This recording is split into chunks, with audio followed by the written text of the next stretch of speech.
दिव्यकीर्तिं भक्तिप्रदां विश्वजनैकवन्द्याम् ओंकारमूर्तिं सुविशुद्धचित्तां विद्यास्वरूपां शरणं प्रपद्ये। ध्यानमूलं गुरोर्मूर्तिं पूजामूलं गुरोः पदं मंत्रमूलं गुरोः वाक्यं मोक्षमूलं गुरोः कृपा। सर्वेभ्यो नमो नमः।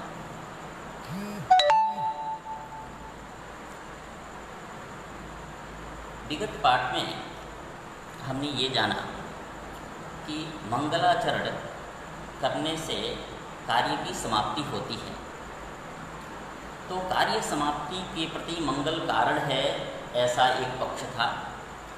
दूसरे पक्ष में मंगलाचरण यदि ग्रंथ समाप्ति का कारण है तो इस पक्ष में व्यतिरेक व्यभिचार का उत्थापन किया गया।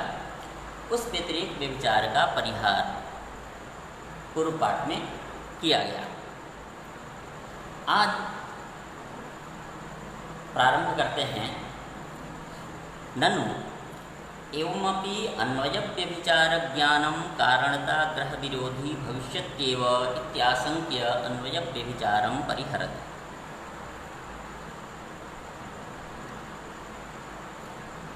व्यभिचार दो प्रकार के हैं, अन्वय व्यभिचार और व्यतिरेक व्यभिचार। दोनों ही प्रकार के व्यभिचार ज्ञान कारणता ग्रह के विरोधी होते हैं। व्यतिरेक व्यभिचार प्रकृत स्थल में व्यतिरेक व्यभिचार कारणता ग्रह का विरोधी नहीं है, अनुमान में बाधक नहीं है, क्योंकि वह साध्य संशय स्वरूप हो जाता है और साध्य संशय पक्षता विधेया कारण होती है अनुमिति में, वो प्रतिबंधक नहीं है। इसलिए हम इसका परिहार, वो यहाँ दोषाय नहीं है, ऐसा समाधान पीछे हम लोगों ने दिया। परंतु यदि मंगलाचरण कार्य समाप्ति के प्रति कारण है, ग्रंथ समाप्ति में कारण है, तो एक ग्रंथ है कादंबरी। कादंबरी ग्रंथ में ग्रंथकर्ता ने मंगलाचरण किया, परंतु ग्रंथ की समाप्ति नहीं हुई। कादंबरी है, इसके वैसे ही यह जो दिनकरी है, दिनकरी में भी ग्रंथकर्ता ने, महादेव भट्ट ने मंगलाचरण तो किया, परंतु कार्य ग्रंथ की समाप्ति नहीं हो पाई। तो यदि मंगल कारण है तो यहाँ कार्य की समाप्ति क्यों नहीं हुई, ये पहला प्रश्न। इस प्रश्न को यदि इसको कहते हैं अन्वय व्यभिचार। अन्वय व्यभिचार का अर्थ होता है जहाँ कारण हो और कार्य की उत्पत्ति न हो। जैसे समाप्ति का कारण मंगल है, वह मंगल इस दिनकरी ग्रंथ में है, परंतु इसकी समाप्ति नहीं हुई। अथवा कादंबरी ग्रंथ में मंगल है, परंतु ग्रंथ की समाप्ति बाणभट्ट द्वारा नहीं हुई, तो इसे कहते हैं व्यतिरेक व्यभिचार। व्यतिरेक व्यभिचार का लक्षण है स्वाधिकरण वृत्ति भाव प्रतियोगी कार्यकत्वम। इसमें समास करेंगे स्वस्य अधिकरणम स्वाधिकरणम, स्वाधिकरणे वृत्ति यस्य तत् स्वाधिकरण वृत्ति, स्वाधिकरण वृत्तिश्चासौ अभावश्च इति स्वाधिकरण वृत्तिभावः, स्वाधिकरण वृत्तिभावस्य प्रतियोगी इति स्वाधिकरण वृत्तिभाव प्रतियोगी, स्वाधिकरण वृत्तिभाव प्रतियोगी कार्यम यस्य तत् स्वाधिकरण वृत्तिभाव प्रतियोगी कार्यकम तस्य भावः स्वाधिकरण वृत्तिभाव प्रतियोगी कार्यकत्वम। ये अन्वय व्यभिचार का लक्षण है। इस अन्वय व्यभिचार में स्वाधिकरण वृत्तिभाव प्रतियोगित्व है। ये जब हम कारण का लक्षण बनाते हैं, कार्य नियत पूर्ववृत्तित्व कारणत्व, उसमें नियतत्व व्यापकत्व, व्यापकत्व का लक्षण है स्वाधिकरण वृत्ति भावा प्रतियोगित्व। स्वाधिकरण वृत्ति भावा प्रतियोगित्व कारणत्व, ये व्यापकत्व, ये व्यापकत्व का लक्षण है। इस व्यापकत्व का विघटक स्वाधिकरण वृत्ति भाव प्रतियोगित्व है। अतः कारणता घटक जो व्यापकत्व है, उस व्यापकत्व का तद्भाववत्तया यह व्यतिरेक व्यभिचार ज्ञान प्रतिबंधक होता है। तद्भाववत्ता ज्ञानमत्य। अतः कारणता घटक व्यापकत्व के विघटक होने से यह व्यतिरेक व्यभिचार कारणता का भी विघटक हो जाता है। कारणता विघटक होने से प्रकृत स्थल में समन्वय करके पहले देखते हैं। बाणभट्ट की आत्मा में मंगलाचरण है, तो स्वाधिकरण वृत्ति भाव प्रतियोगी कार्यकत्व को समन्वय करते समय स्वपद से लेते हैं मंगलाचरण, मंगल। स्वाधिकरण हुआ ग्रंथकर्ता की आत्मा, उसमें समाप्ति नहीं है। मंगल तो है परंतु समाप्ति नहीं है। तो मंगलाधिकरण हुआ बाणभट्ट आदि ग्रंथकर्ता की आत्मा, उसमें रहने वाला अभाव समाप्ति भाव, तत्प्रतियोगित्व समाप्ति में गया। तो स्वाधिकरण वृत्ति भाव प्रतियोगी कार्य हुआ समाप्ति, और वह प्रतियोगी कार्य है जिसका, ऐसा हुआ मंगल। अतः स्वाधिकरण वृत्ति भाव प्रतियोगी कार्यकत्व मंगल में आया। तो जहाँ पर मंगलाचरण है और कार्य की समाप्ति नहीं हुई, ऐसे स्थलों में ऐसा मंगल अन्वय व्यभिचारग्रस्त हो गया, और अन्वय व्यभिचारग्रस्त होने से वह मंगल समाप्ति के प्रति कारण नहीं हो सकता, ऐसा इन्होंने प्रश्न किया। वही दिनकरी में प्रश्न बना रहे हैं। ननु एवमपि अन्वय व्यभिचार ज्ञानम कारणता ग्रह विरोधी भविष्यत्येव इति आशंक्य अन्वय व्यभिचारम निरस्यति यत्र चैति। मूल में ऐसे अन्वय व्यभिचार की आशंका का परिहार करते हुए कहते हैं कि किसी भी कार्य कारण के मध्य, किसी भी वस्तु के मध्य कार्य कारण असति बाधके होता है। अर्थात यदि कोई बाधक हो तो उन दोनों में कार्य कारण भाव नहीं होता। प्रकृति में जहाँ पर कादंबरी आदि ग्रंथ में मंगलाचरण है परंतु ग्रंथ की समाप्ति नहीं हुई, ऐसे स्थलों में हम ये मानते हैं कि मंगलाचरण के बाद वहाँ बलवत्तर विघ्न है अथवा प्रचुर विघ्न है, अधिक मात्रा में विघ्न है। तो दो समाधान देंगे। एक तो विघ्न बलवत्तर है, विघ्न के बलवत्तर होने से वहाँ ग्रंथ की समाप्ति नहीं हुई। दूसरा, अथवा विघ्न का प्राचुर्य है, बहुत अधिक विघ्न है, तो भी ग्रंथ की समाप्ति नहीं होगी। यही मूल में लिखा है, यत्र च सत्यपि मंगले समाप्तिः न दृश्यते तत्र बलवत्तरः विघ्नः विघ्न प्राचुर्यं वा बोध्यम। अर्थात जहाँ पर कादंबरी आदि ग्रंथों में मंगलाचरण है और ग्रंथ की समाप्ति नहीं हुई, ऐसे स्थलों में वहाँ बलवत्तर विघ्न है। बलवत्तर विघ्न का मतलब ये हुआ, बलवत्तरत्व नाम मंगलानास्यत प्रारब्धत्व, अर्थात ऐसा मंगल है, ऐसा वो विघ्न है जो मंगलाचरण नहीं हो रहा, ऐसे विघ्न को बलवत्तर विघ्न कहते हैं। उस बलवत्तर विघ्न के कारण कादंबरी आदि ग्रंथ में मंगल के रहने पर भी कार्य ग्रंथ की समाप्ति नहीं हुई। एक तो समाधान दिया। अब प्रश्न ये है कि आपने कहा कि समाप्ति का कारण है मंगल, और जहाँ कारण होता है वहाँ अवश्यमेव कार्योत्पत्ति होती है।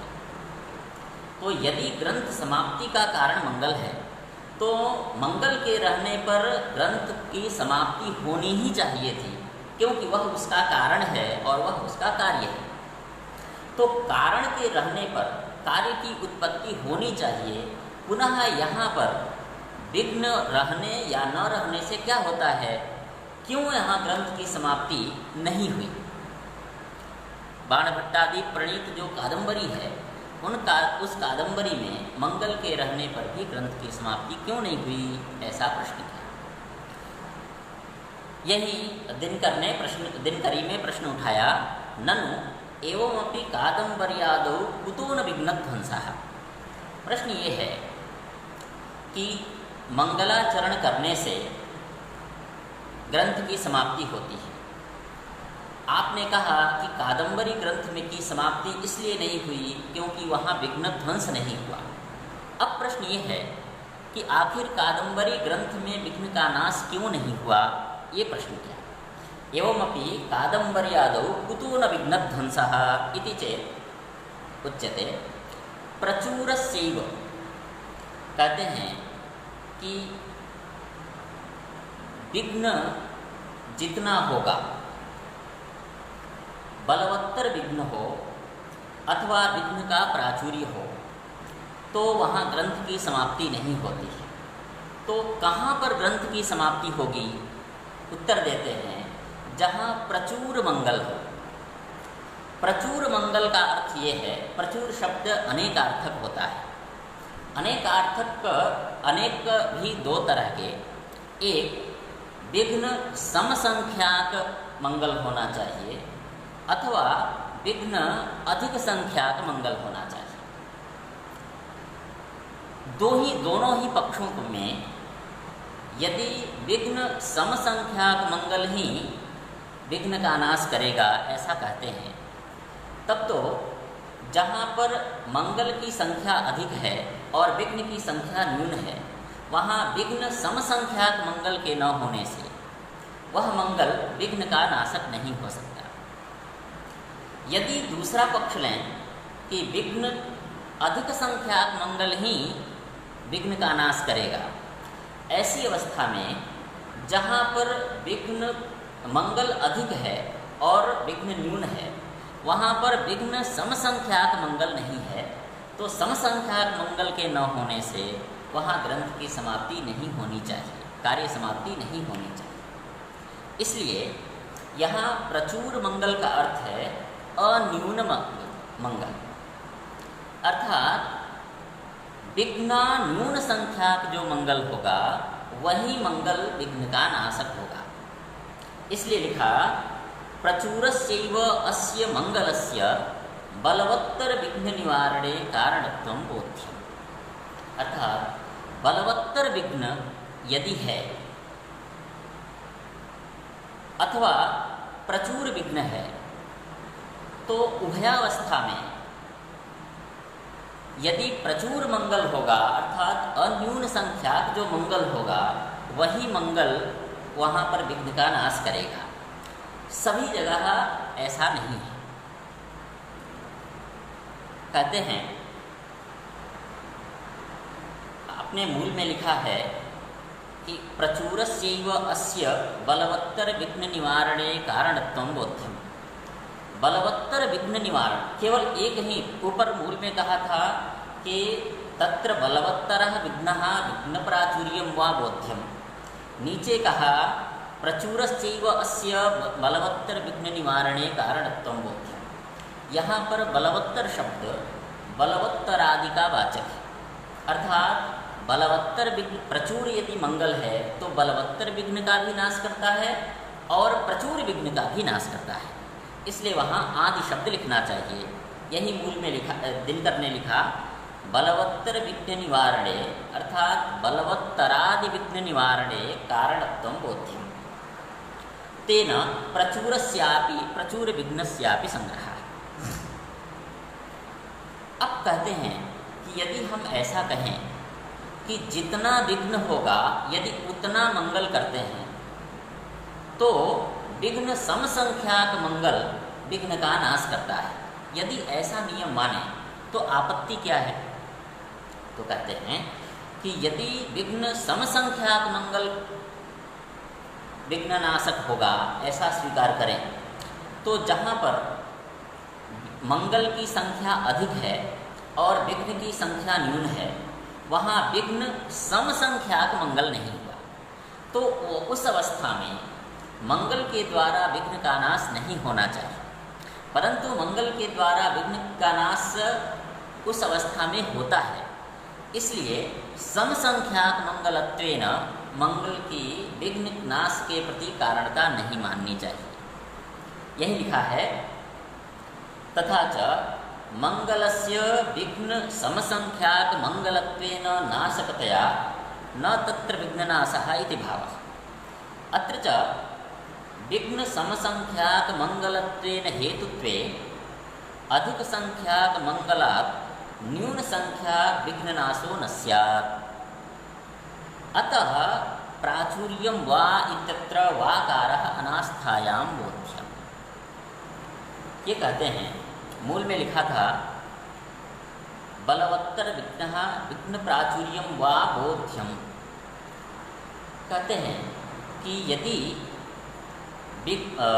प्रचुर मंगल, जहाँ कादंबरी आदि ग्रंथ हैं, कादंबरी आदि ग्रंथों में बलवत्तर विघ्न मंगलाचरण के होने पर भी वहाँ विघ्न का नाश नहीं हुआ।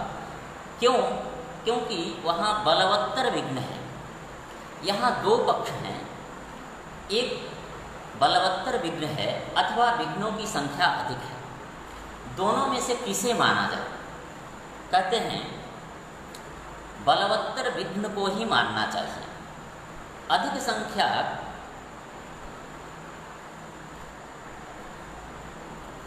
संख्या प्रचुर विघ्न को कारण मानने की आवश्यकता नहीं है। इसलिए जो वाकार है, अनास्था सूचक वा शब्द रखा, विघ्न प्राचुर्यम वा बोध्यम। यही दिनकर ने लिखा, अतः प्राचुर्यम वा इत्यत्र वाकारः अनास्थायां बोध्यम।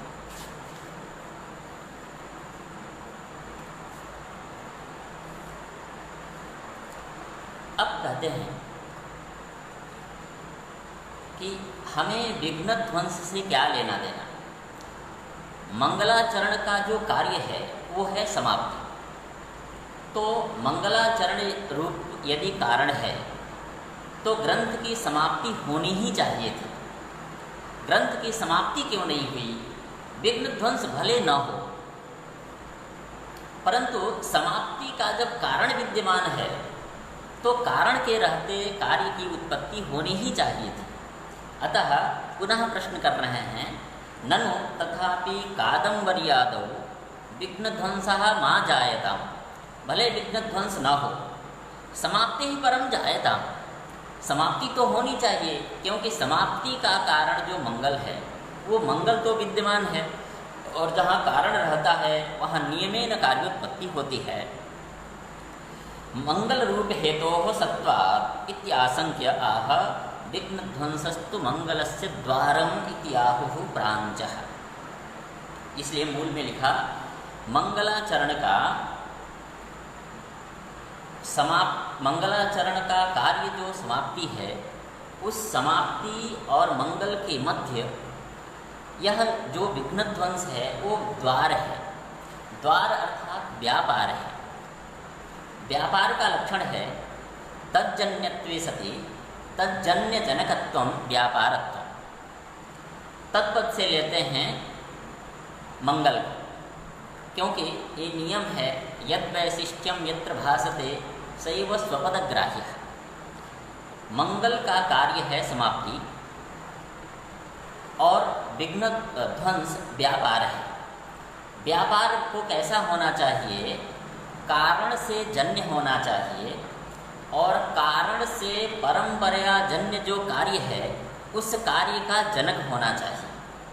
इसलिए दो विशेषण दिया, तज्जन्यत्वे सति तज्जन्य जनकत्वम व्यापारत्व। तत्पद से, जैसे दृष्टांत में हम लोग दंड से घट की उत्पत्ति होती है भ्रमी द्वारा, अर्थात भ्रमी घटोत्पत्ति में दंड कारण है, भ्रमी व्यापार है और घट कार्य है। अब ये जो व्यापार है उसको कैसा होना चाहिए? कारण से जन्य हो और कारण से परंपरा जन्य जो कार्य, उस कार्य का जनक होना चाहिए। जैसे दंड से वो भ्रमी उत्पन्न होती है, तो भ्रमी दंड से साक्षात जन्य है, और उसी दंड से परंपरा जन्य ये घट भी है। तो दंड जन्य जो घट, उस घट का जनक भी भ्रमी है। तो तज्जन्यत्वे सति तज्जन्य जनकत्व भ्रमी रूप व्यापार में आ जाता है। इसलिए घटोत्पत्ति में भ्रमी व्यापार बनता है। प्रकृति में मंगल है, मंगलाचरण से विघ्न ध्वंस होता है, विघ्न ध्वंस से समाप्ति होती है। इसलिए मंगलाचरण का कार्य जो समाप्ति, उस समाप्ति का जनक यह विघ्न ध्वंस है। इस विघ्न ध्वंस में व्यापार का लक्षण आना चाहिए। व्यापार का लक्षण है तज्जन्यत्वे सति तज्जन्य जनकत्व। तत्पद से हम लेंगे मंगल को। मंगल से जन्य हुआ विघ्न ध्वंस, और मंगल से परंपरा जन्य जो समाप्ति है, उस समाप्ति का जनक भी है। अतः मंगल जन्यत्वे सति मंगल परंपरा जन्य समाप्ति जनकत्वम विघ्न ध्वंस में आया। इसलिए विघ्न ध्वंस व्यापार बना, और व्यापार के बिना व्यापारी कार्योत्पत्ति में समर्थ नहीं होता।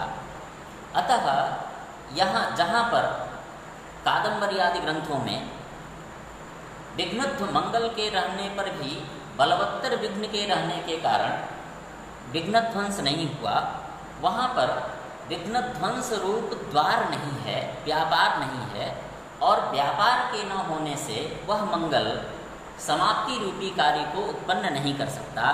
इसलिए कादंबरी आदि ग्रंथ की समाप्ति नहीं हुई। इसलिए लिखा विघ्न ध्वंसस्तु मंगलस्य द्वारम। अब जहाँ पर मंगलजन्य विघ्न ध्वंस होगा, वहाँ कार्य की समाप्ति होगी। अथवा जहाँ पर स्वजन्य विघ्न ध्वंसवत्व संबंधेन मंगल रहेगा, वहाँ पर कार्य की समाप्ति होगी। कादंबरी आदि ग्रंथ में मंगलजन्य विघ्न ध्वंसवत्व संबंधेन ग्रंथकर्ता की आत्मा में मंगल नहीं है, अतः वहाँ समाप्ति भी नहीं हुई। इसलिए कोई व्यभिचार आदि दोष, अन्वय व्यभिचार आदि दोष नहीं आएंगे, ऐसा इन्होंने कहा। इस तरह से अन्वय व्यभिचार का परिहार ग्रंथकर्ता ने किया। अब मूल में लिखा विघ्न ध्वंसस्तु मंगलस्य द्वारम इति आहु। आहु जहाँ प्रयोग होता है, आहु पद का जहाँ प्रयोग होता है, वहाँ अस्वारस्य बोधित होता है। यहाँ पर मंगलाचरण प्राचीनों का ये पक्ष था कि मंगलाचरण करने से मंगलाचरण का जो फल है वह कार्य की समाप्ति है। इसमें कुछ दोष हैं, जिन दोषों के कारण हम यह मानते हैं कि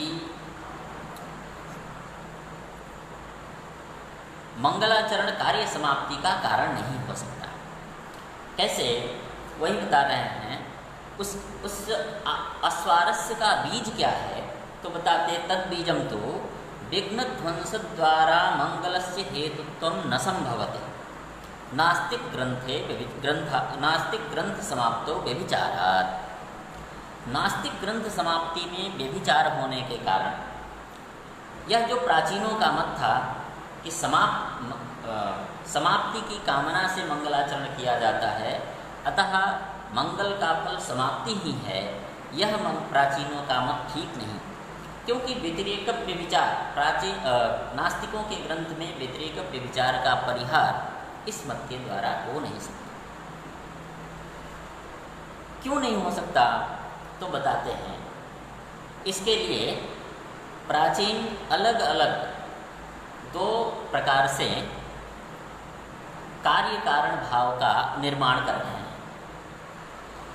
कार्य कारण भाव के लिए एक नियम है, ययोः सामानाधिकरण्यम तयोः एव कार्यकारण भावः।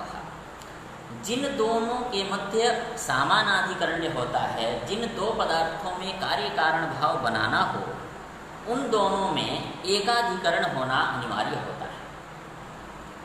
प्रकृति में मंगल है आत्मा में और समाप्ति है आकाश में। समाप्ति होती है चरम वर्ण ध्वंस।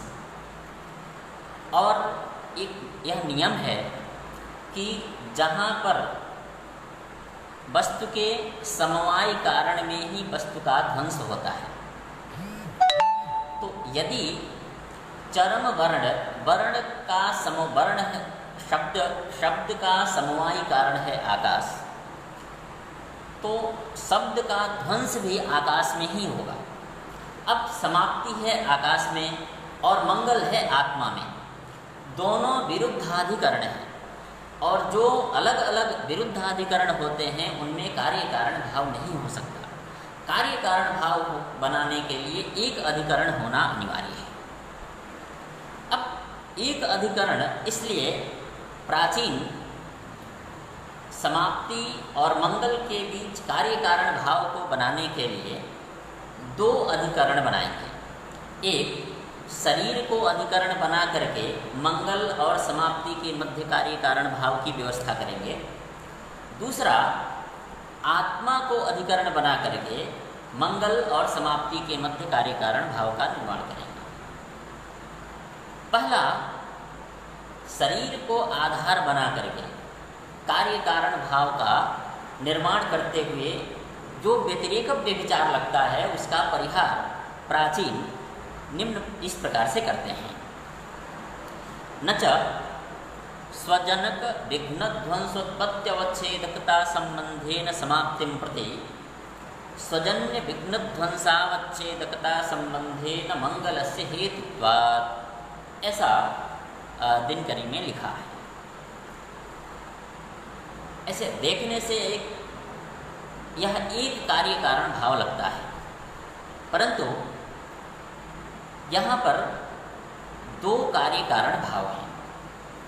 पहला कार्य कारण भाव है स्वजनक विघ्न ध्वंसोत्पत्त्यवच्छेदकता संबंधेन समाप्तिं प्रति मंगलम कारणम, और दूसरा कार्य कारण भाव बनेगा समाप्तिं प्रति स्वजन्य विघ्न ध्वंसावच्छेदकता संबंधेन मंगलम कारणम। ये दूसरा कार्य कारण भाव है। दोनों ही कार्य कारण भाव को शरीर में रखना है, परंतु यहाँ क्या है, प्रथम कार्य कारण भाव जब हम बनाते हैं स्वजनक विघ्न ध्वंसोत्पत्त्यवच्छेदकता संबंधेन समाप्तिं प्रति मंगलम कारणम, यहाँ पर कार्य है समाप्ति, कारण है मंगल। कार्यतावच्छेदक संबंध का उल्लेख हुआ है, वह है स्वजनक विघ्न ध्वंसोत्पत्त्यवच्छेदकता संबंध, परंतु कारण है मंगल, कारणतावच्छेदक संबंध का उल्लेख नहीं हुआ है। कारणतावत उसी प्रकार से जब दूसरा कार्य कारण भाव बनाते हैं वो है समाप्तिं प्रति स्वजन्य विघ्न ध्वंसावच्छेदकता संबंधेन मंगलम कारणम। यहाँ पर कार्य है समाप्ति और कारण है मंगल। यहाँ कारणतावच्छेदक संबंध है स्वजन्य विघ्न ध्वंसावच्छेदकता संबंध। कार्य है समाप्ति, परंतु कार्यतावच्छेदक संबंध का उल्लेख नहीं हुआ है। ये क्यों नहीं हुआ है? कहते हैं कि दोनों ही कार्य कारण भावों में एक जगह पूर्व वाले कार्य कारण भाव में कारणतावच्छेदक संबंध और दूसरे वाले कार्य कारण भाव में कार्यतावच्छेदक संबंध एक ही है, वह है अवच्छेदकता संबंध।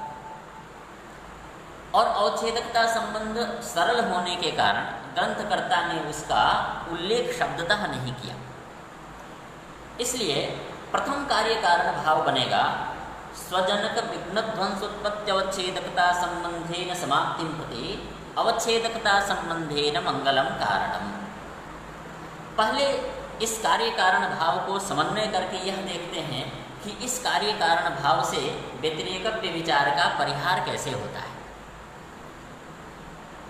पहले इस कार्य कारण भाव का समन्वय करते हैं कि एक जगह कैसे रहते हैं।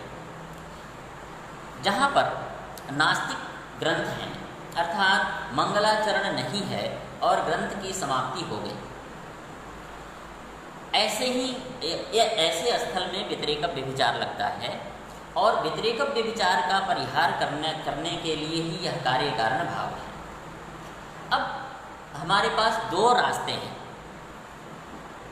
कार्य समाप्ति इस जन्म में है और कारण जो मंगल है वो पूर्व जन्म में है, क्योंकि हमने कल्पना कर रखा है कि यदि समाप्ति रूपी कार्य है तो उसका कोई न कोई कारण मंगल अवश्य होगा। इस जन्म में वह मंगल यदि नहीं है तो वह पूर्व जन्म में मंगल होगा। ऐसी हमारी चिंतन है। अब मंगल है पूर्व जन्म में, समाप्ति है इस जन्म। अब जब हम एक अधिकरण बनाएंगे तो हमारे पास दो रास्ते हैं। या तो हम इस जन्म की समाप्ति को पूर्व जन्म के मंगल में ले जाएं, मंगल के स्थान जो शरीर है वहाँ ले जाएं, या फिर पूर्व जन्म का जो मंगल है वह इस जन्म के शरीर में लाएं। तो प्रकृति वाला जो कार्य कारण भाव है वह इस जन्म की जो समाप्ति है उसको पूर्व जन्म के मंगलाधिकरण शरीर में ले जाने के लिए है। इसलिए पहला कार्य कारण भाव में क्रम से समाप्ति, इस जन्म की समाप्ति को पूर्व जन्म के मंगलाधिकरण शरीर में कैसे ले जाना है उसी को समन्वय करना है। स्वपद से लेना है समाप्ति। समाप्ति होती है चरम वर्ण ध्वंस रूपा समाप्ति। चरम वर्ण ध्वंस रूपा समाप्ति तब संभव है जब विघ्न का नाश हो, अर्थात विघ्न के नाश होने, विघ्न ध्वंस से चरम वर्ण ध्वंस रूपा समाप्ति होती है। जब हम स्वपद से समाप्ति को लेते हैं तो समाप्ति का जनक हुआ विघ्न ध्वंस। यह जो विघ्न ध्वंस है वह उस विघ्न ध्वंस की उत्पत्ति कहाँ हुई? यदि पूर्व जन्मीय शरीर से मंगलाचरण हुआ तो पूर्व जन्म शरीरावच्छिन्न आत्मा में वह मंगल रहा और पूर्व जन्मीय शरीरावच्छिन्न जो आत्मा है उस आत्मा में विघ्न का नाश हुआ। परंतु शरीरावच्छिन्न आत्मा में विघ्न का नाश होने से शरीर उस विघ्न ध्वंस का अवच्छेदक हो गया, अर्थात विघ्न ध्वंस की उत्पत्ति पूर्व जन्मीय शरीरावच्छिन्न आत्मा में हुई। अतः पूर्व जन्म का जो शरीर है वह शरीर ही उस विघ्न ध्वंस का अवच्छेदक है और अवच्छेदकता संबंधेन वह विघ्न ध्वंस पूर्व जन्म के शरीर में रहेगा। तो समाप्ति को हमने रखा स्वजनक विघ्न ध्वंसोत्पत्ति अवच्छेदकता संबंधेन। स्वपद से लिया समाप्ति, समाप्ति का जनक हुआ विघ्न ध्वंस। विघ्न ध्वंस की उत्पत्ति, यद्यपि विघ्न ध्वंस आत्मा में स्वरूप संबंध से उत्पन्न होता है परंतु शरीरावच्छिन्न आत्मा में उत्पन्न होता है, अतः वह विघ्न ध्वंस अवच्छेदकता संबंधेन शरीर में रहा। अब स्वजनक विघ्न ध्वंसोत्पत्ति अवच्छेदकता संबंधेन इस जन्म में होने वाली समाप्ति पूर्व जन्म के शरीर में चली गई। जिस शरीर से विघ्न ध्वंस हुआ था उस शरीर में चली गई। उसी शरीर में, चूंकि उसी शरीर से मंगल किया था और उसी मंगल से विघ्न का नाश हुआ था, अतः वह मंगल भी सामान्यतः समवाय संबंधेन आत्मा में रहता है, तथापि वह मंगल शरीरावच्छिन्न आत्मा में रहता है। अतः उस मंगल का भी शरीर अवच्छेदक हुआ और वह मंगल अवच्छेदकता संबंधेन शरीर में आता है। इस प्रकार से स्वजनक विघ्न ध्वंसोत्पत्ति अवच्छेदकता संबंधेन जिस पूर्व जन्म के शरीर में समाप्ति है उसी पूर्व जन्म के शरीर में अवच्छेदकता संबंधेन मंगल भी है। अतः मंगल और समाप्ति एक शरीर में आ गए एक शरीर में आ जाने के कारण इन दोनों का समानाधिकरण हो गया, और जब समानाधिकरण हो गया तो उन दोनों में कार्य कारण भाव हो सकता है, क्योंकि ययोः समानाधिकरण्यम तयोः एव कार्य कारण भाव। अतः मंगलाचरण ग्रंथ समाप्ति का कारण होगा, और यहाँ व्यतिरेक व्यभिचार भी नहीं लगा, क्योंकि व्यतिरेक व्यभिचार तो तब लगता जब मंगल के न रहने पर ग्रंथ की समाप्ति हो जाती। यहाँ तो पूर्व जन्मकृत मंगल जहाँ है, जिस शरीर में है, उसी शरीर में एतत् जन्मीय समाप्ति भी चली गई, इसलिए दोनों का समानाधिकरण हो गया। दोनों के समानाधिकरण हो जाने से कार्य कारण भाव बन जाएगा। एक तो ये।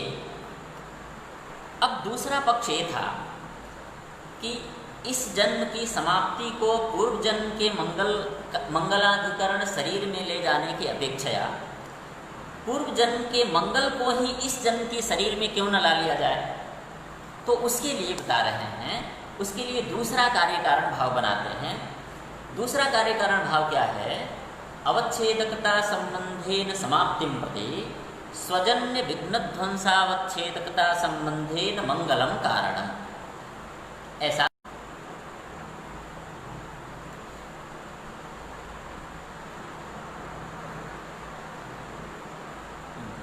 क्षम्यतां। ऐसा तो हम दूसरा कार्य कारण भाव बना रहे हैं कि अवच्छेदकता संबंधेन समाप्तिं प्रति स्वजन्य विघ्नध्वंसावच्छेदकता संबंधेन मंगलम कारण। अब इस कार्य कारण भाव को हमको कहाँ, किस शरीर को आधार बना करके करना है? इस जन्म के शरीर को आधार बना करके कोई नास्तिक पुरुष है, उस नास्तिक पुरुष ने इस जन्म में मंगलाचरण नहीं किया और उसके ग्रंथ की समाप्ति हो गई। अब इस जन्म के शरीर में पूर्व जन्म के मंगल को हमें ला करके रखना है, तो समाप्ति तो अवच्छेदकता संबंधेन मंगल में रह जाए, शरीर में आ जाए। क्यों? कैसे? समाप्ति होती है चरम का। यद्यपि वर्ण रहता है, शब्द रहता है आकाश में, क्योंकि शब्द आकाश का गुण है और गुण और गुणी में समवाय संबंध होता है। तो शब्द रहा समवाय संबंध से आकाश में, तो चरम वर्ण रहता है आकाश में, और जो जिसका समवायी कारण होता है उस कार्य का ध्वंस अपने समवायी कारण में ही होता है। तो चरम वर्ण ध्वंस भी आकाश में ही होगा। तो चरम वर्ण ध्वंस रहा आकाश में, और उसी आकाश में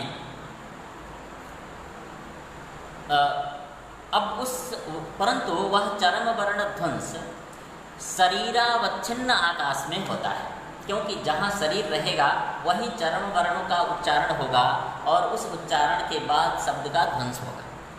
तो चरम वर्ण ध्वंस शरीरावच्छिन्न आकाश में है, शरीर विशिष्ट आकाश में है।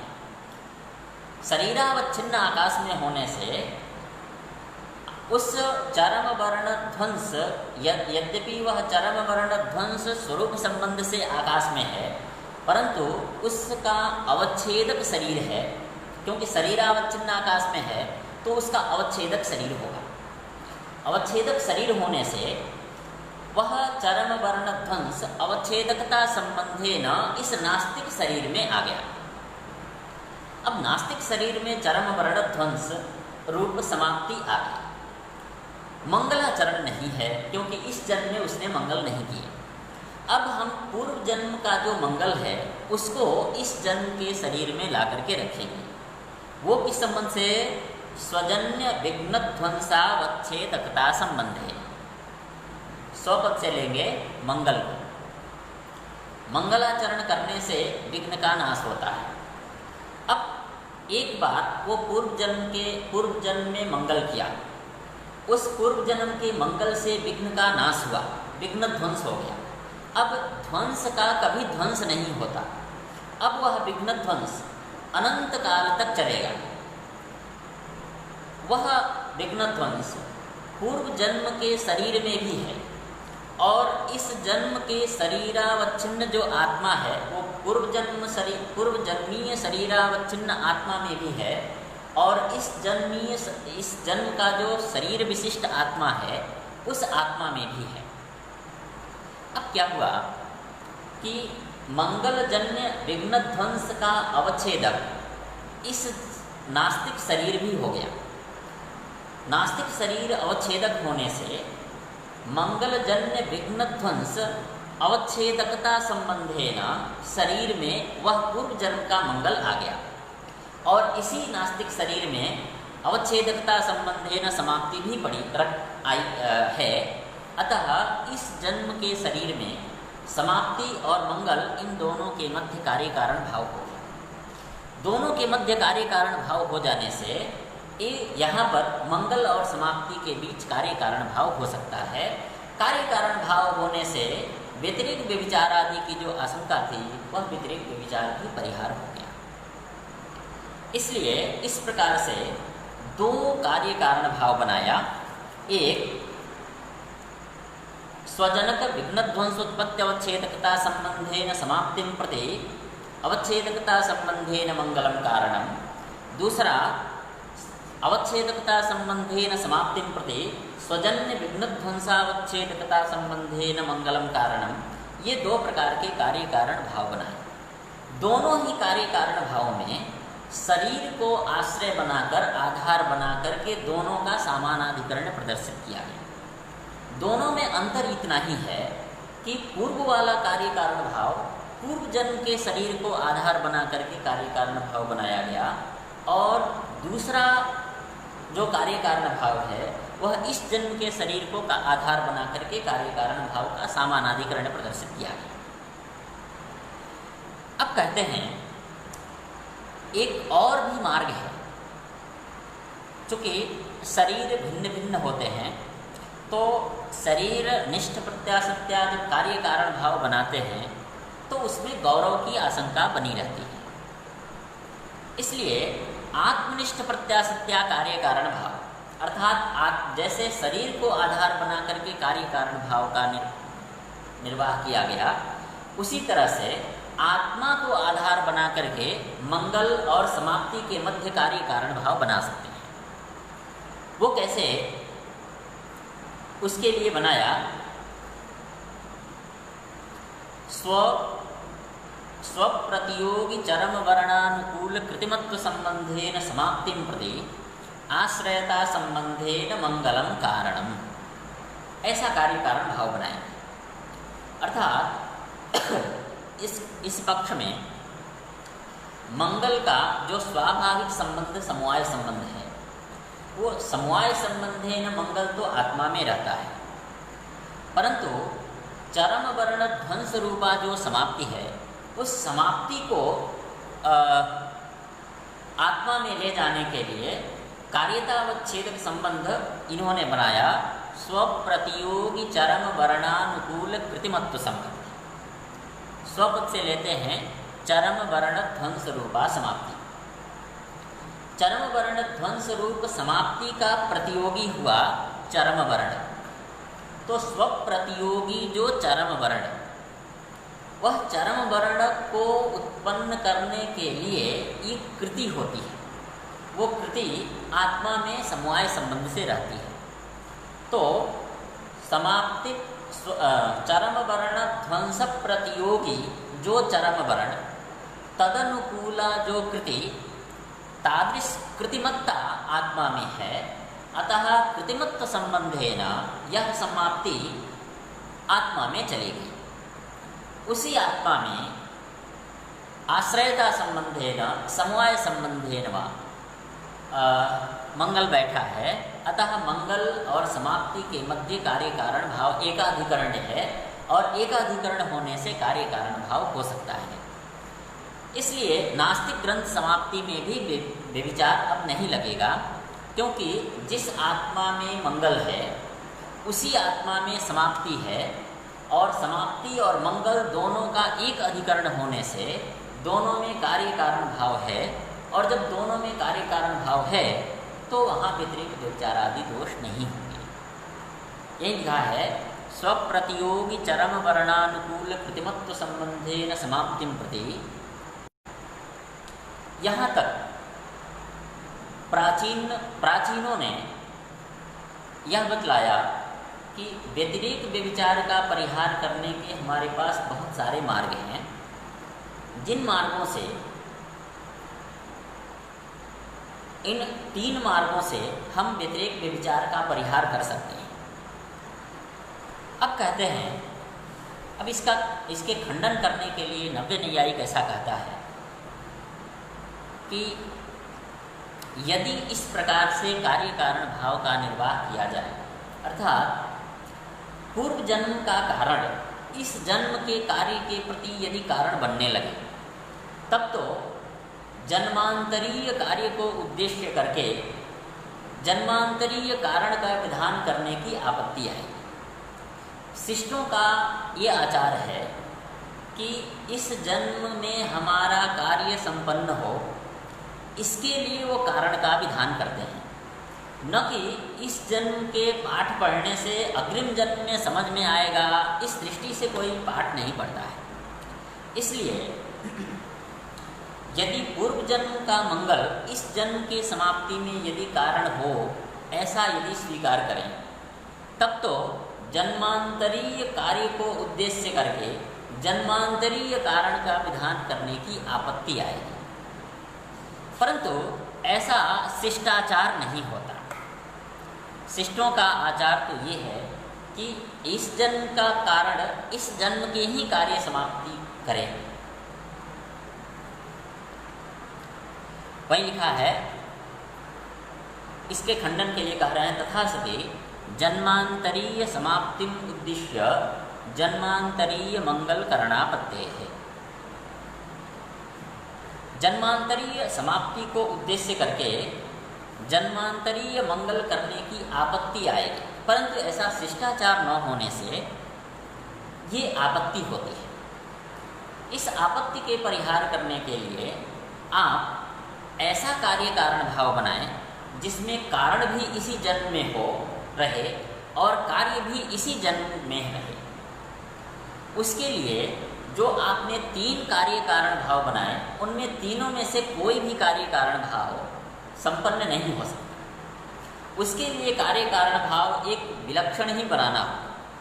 उसका आकार क्या होगा तो बताते हैं, स्वप्रतियोगी चरम वर्णावच्छेदकता संबंधेन समाप्तिं प्रति स्वोत्पत्त्यवच्छेदक जातीयता संबंधेन मंगलम कारणम। ऐसा कार्य कारण भाव बनाना पड़ेगा। ऐसा कार्य कारण भाव, पहले इसका समन्वय कर लेते हैं कि ऐसा कार्य कारण भाव बनाने से ऐसा कार्य कारण भाव कहाँ हो सकता है। कहते हैं, यह कार्य कारण भाव जहाँ पर इसी जन्म में मंगल है और इसी जन्म में समाप्ति होगी, ऐसे ही स्थलों में समन्वय होगा। अब ऐसा स्थल कौन कहते हैं? आस्तिक ग्रंथ समाप्ति। आस्तिक ग्रंथ समाप्ति का अभिप्राय हुआ, यदि किसी आस्तिक ने मंगल किया और उस मंगलाचरण से ग्रंथ की समाप्ति हो गई, तो यहाँ पर यह कार्य कारण भाव होगा। कैसे समन्वय करते हैं? स्वप्रतियोगी चरम वर्णावच्छेदकता संबंधेन समाप्तिं प्रति स्वोत्पत्त्यवच्छेदक जातीयता संबंधेन मंगलम कारणम। ऐसा कार्य कारण भाव है। समाप्ति को ये शरीरनिष्ठ प्रत्याशत्या कार्य कारण भाव है। अर्थात जब भी हम कार्य कारण भाव बनाएंगे तो हमें ये ध्यान रखना है कि कार्य और कारण दोनों का एक अधिकरण होना अनिवार्य है। यहाँ पर कार्य है समाप्ति और कारण है मंगल, दोनों का एक अधिकरण है शरीर, आस्तिक शरीर। प्रकृति में समाप्ति होती है चरम वर्ण ध्वंस रूपा। चरम वर्ण ध्वंस रूप समाप्ति रहता है आकाश में। उसको शरीर में कैसे लाएं, इसके लिए उन्होंने एक संबंध की कल्पना की, स्वप्रतियोगी चरम वर्णावच्छेदकता संबंध। स्वपद से चरम वर्ण ध्वंस रूपा समाप्ति। चर्म वर्ण ध्वंस का प्रतियोगी होता है चर्म वर्ण, क्योंकि यस्याभावः स प्रतियोगी, अतः चर्म वर्ण ध्वंस का प्रतियोगी हुआ चर्म वर्ण। वह चर्म वर्ण यद्यपि आकाश में रहता है समवाय संबंध से, परंतु वर्ण का उच्चारण शरीर से होता है, मुखादि से होता है, अतः शरीरावच्छिन्न आकाश में चरम वर्ण रहता है। शरीरावच्छिन्न आकाश में चरम वर्ण के रहने से यह जो चरम वर्ण है वह यद्यपि समवाय संबंध से आकाश में है, लेकिन अवच्छेदकता संबंधेन शरीर में आएगा, क्योंकि शरीरावच्छिन्न आकाश है तो उस आकाश का अवच्छेदक शरीर हुआ। आकाश का अवच्छेदक शरीर होने से वह शब्द चरम वर्ण अवच्छेदकता संबंधेन शरीर में आ जाएगा। तो स्वप्रतियोगी चरम वर्ण ध्वंस प्रतियोगी चरम वर्णावच्छेदकता संबंधेन वह चरम वर्ण ध्वंस रूप समाप्ति इस आस्तिक शरीर में आ गई। उसी आस्तिक शरीर में मंगल को भी रहना है। अब मंगल किस संबंध से रहेगा? मंगल स्वाभाविक मंगल समवाय संबंधेन आत्मा में रहता है, परंतु मंगलाचरण शरीर विशिष्ट आत्मा में रहेगा। मंगलाचरण शरीर से होता है, मुखादि के द्वारा, ध्यान आदि के द्वारा जो हम करते हैं, तो शरीरावच्छिन्न आत्मा में मंगल रहता है। शरीरावच्छिन्न आत्मा में मंगल के रहने पर उस मंगल का यद्यपि समवायेन अधिकरण आत्मा है, तथापि अवच्छेदकता संबंधेन वह मंगल शरीर में आ जाएगा, क्योंकि शरीरावच्छिन्न आत्मा है तो उसका अवच्छेदक शरीर है, अवच्छेदकता संबंधेन वह मंगल शरीर में आ जाएगा। तो उसके लिए बनाया, मंगल को शरीर में रखने के लिए संबंध बनाया स्वोत्पत्त्यवच्छेदक जातीयता संबंध। स्वपद से मंगल, मंगल की उत्पत्ति अवच्छेदकता संबंधेन शरीर में है, अतः स्वोत्पत्त्यवच्छेदक जातीयता, वो जो शरीर होगा, चैत्र शरीर, मैत्र शरीर, जो भी शरीर हो, स्वोत्पत्त्यवच्छेदक जातीयता संबंधेन वह मंगल शरीर में आ गया। तो एक आस्तिक शरीर में स्वप्रतियोगी चरम वर्णावच्छेदकता संबंधेन समाप्ति है, उसी आस्तिक शरीर में स्वोत्पत्त्यवच्छेदक जातीयता संबंधेन मंगल भी है, अतः दोनों में कार्य कारण भाव हो जाएगा, दोनों का एक अधिकरण मिल जाएगा। वो एक ही इसी जन्म के शरीर में समाप्ति और मंगल दोनों आ गए, इसलिए ऐसा कार्य कारण भाव ही अभिलषित है। ऐसा कार्य कारण भाव बनाने पर प्रकृति में व्यतिरेक व्यभिचार बना रहेगा। क्यों? क्योंकि नास्तिक शरीर में अवच्छेदकता संबंधेन समाप्ति तो आ जाएगी, परंतु आस्तिक शरीर में इस जन्म में मंगल नहीं है। इस जन्म के मंगल न होने से इस एतत् जन्मीय शरीर में मंगल नहीं आ पाएगा। तो मंगल है नहीं और ग्रंथ की समाप्ति हो गई, तो व्यतिरेक व्यभिचार ऐसा कार्य कारण भाव बनाने पर लगा ही रहेगा। इसी बात को दिनकर बतला रहे हैं।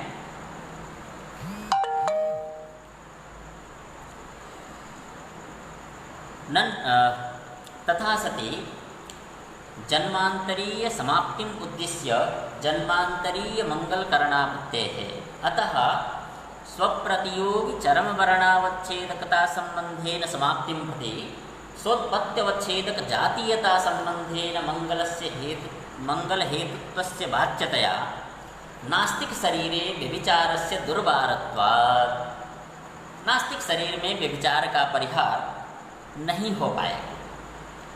अब बीच में कुछ लोग कहते हैं कि शरीर प्रति क्षण परिवर्तनशील है,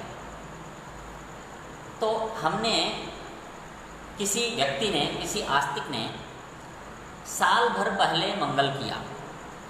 अब साल भर पहले मंगल किया और एक साल बाद उसके ग्रंथ की समाप्ति हुई।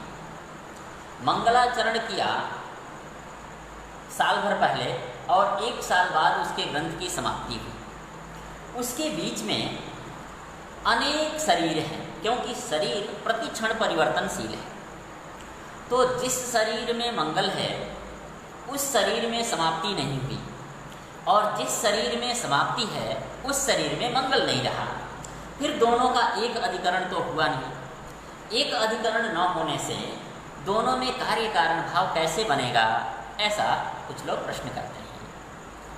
इस प्रश्न का उत्तर ग्रंथकर्ता स्वयं दिए कि हमने मंगल को रखा, समाप्ति को तो रखा स्वप्रतियोगी चरम वर्णावच्छेदकता संबंध है, अर्थात समाप्ति तो साल भर बाद वाला जो शरीर होगा उसी शरीर में अवच्छेदकता संबंधे न रहे, परंतु उस शरीर में मंगल को कैसे लाए, क्योंकि मंगल तो साल भर पहले वाले शरीर में है, उसके बीच में अनंत शरीर है, तो उसको यहाँ तक कैसे लाएं, उसके लिए उन्होंने बनाया था स्वोत्पत्त्यवच्छेदक जातीयता संबंध।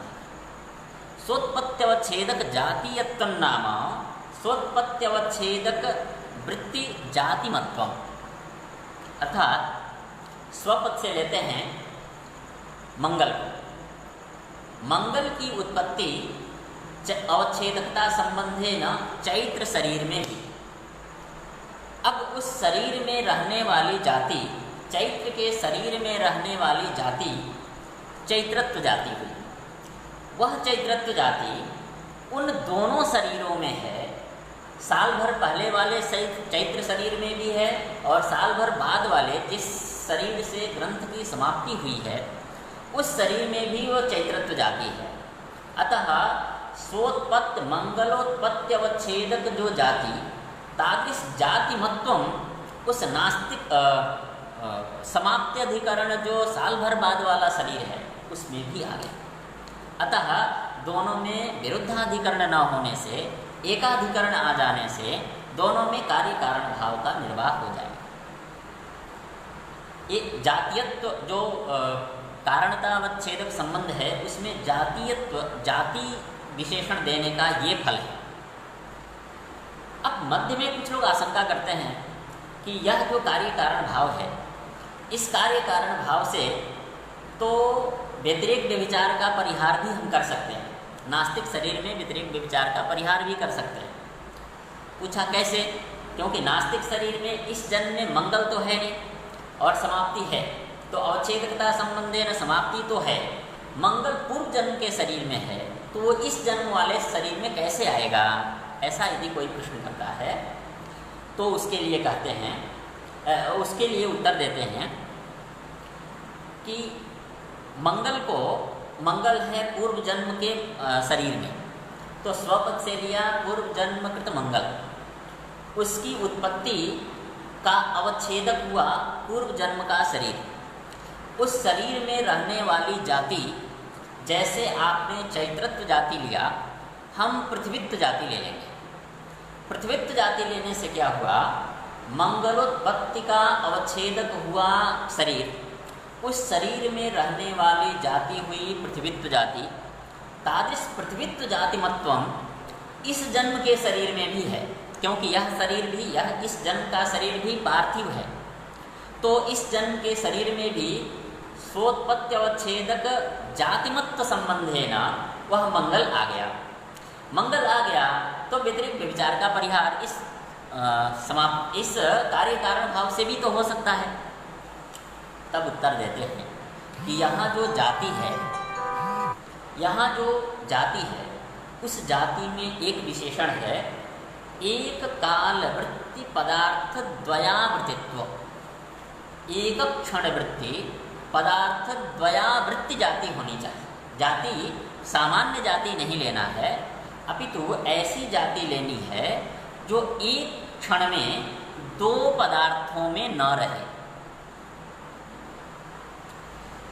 वर्तमान में चैत्रत्व जाति, मान लीजिए एक 5 चैत्र के शरीर हैं, प्रति क्षण एक एक शरीर बदलता रहता है, तो चैत्रत्व जाति एक काल में एक ही क्षण एक ही शरीर में है, एक दूसरे तीसरे शरीर में नहीं है।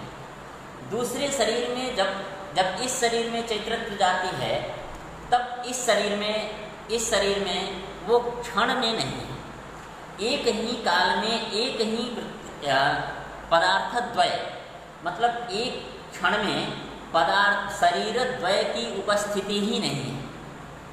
क्योंकि प्रथम क्षण में ये शरीर है, द्वितीय क्षण में, तृतीय क्षण में, चतुर्थ क्षण, पंचम क्षण।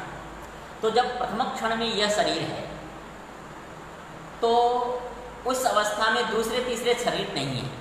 जब प्रथम क्षण में, द्वितीय क्षण में यह शरीर है तो यह शरीर और यह शरीर नहीं है। तो चैत्रत्व मैत्रत्व आदि जो जातियां हैं वह एक काल में एक ही पदार्थ में वृत्ति होती है। पृथ्वीत्व आदि जातियां एक काल में अनेक पदार्थों में वृत्ति होती है। जैसे पृथ्वीत्व जाति एक ही क्षण में घट में भी विद्यमान है और पट में भी विद्यमान है। तो एक काल वृत्ति पदार्थ द्वय वृत्ति जाति हुई पृथ्वीत्व जाति। हमको जाति कैसा लेना है, एक काल में एक क्षण में पदार्थ द्वय में न रहे ऐसी जाति लेनी है। ऐसी जाति कौन हुई, ऐसी जाति चैत्रत्व मैत्रत्वादि ही जाति होगी, शरीरत्वादि जातियाँ नहीं होंगी, पृथ्वीत्व आदि जातियाँ नहीं होंगी। तो पृथ्वीत्व आदि जाति का परिहार हम इस प्रकार से कर सकते हैं। परंतु ऐसा कार्य कारण भाव बनाने पर व्यतिरेक व्यभिचार का परिहार नहीं हो पाया। तो व्यतिरेक व्यभिचार के परिहार करने के लिए क्या मार्ग है, ऐसा उन्होंने प्रश्न किया। आज समय हो गया, इसलिए आज इतना ही, अग्रिम पाठ में होगा। सर्वेभ्यो नमः।